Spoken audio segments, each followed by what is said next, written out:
When I told Bill I was going to say a few words today about UMW, he said, "No, don't get up there and act like you're scared to death, because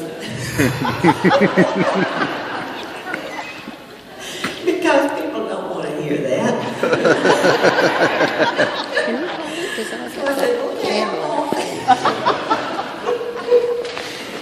Anyway, today's UMW days, Tony just said, and I want to tell my little story, my little UMW story. And it begins a few decades, more than I'd like to think about, ago in the small farming community in South Alabama where I grew up. If you've ever driven from Hattiesburg to Mobile on Highway 98, you pass through Wilmer, but you probably would not have noticed it. It is not much more than a crossroads, and has changed very little over the years.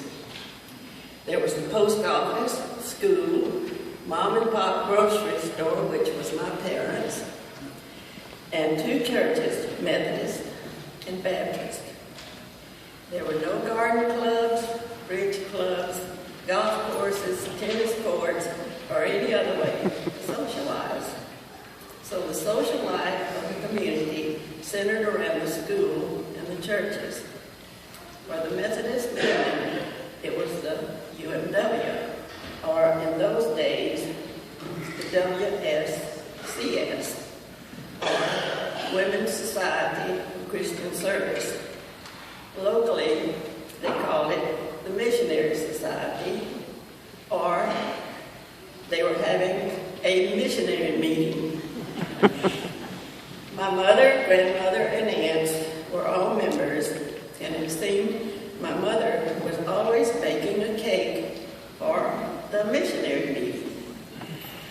So in my child's mind, I thought it was just a bunch of old ladies getting together to visit, drink coffee, and eat cake.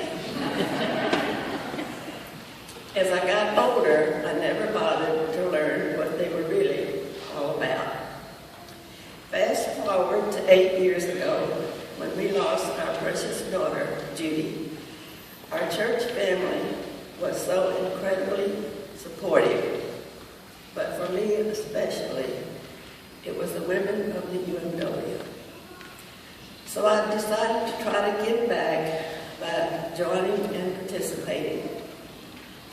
I could not have been more warmly welcomed, and I have been amazed at what a vibrant, loving, caring, giving, and supportive group it is, both locally and in worldwide missions.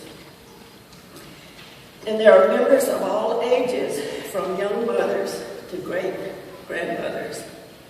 I've got to know so many wonderful women who I probably would not have met otherwise. It has been a good thing and a blessing for me, and I highly recommend it. If this sounds like a pitch for the UMW, then I guess it is. And yes, there are still old ladies visiting, drinking coffee, and eating cake. But there's so much more. Thank you.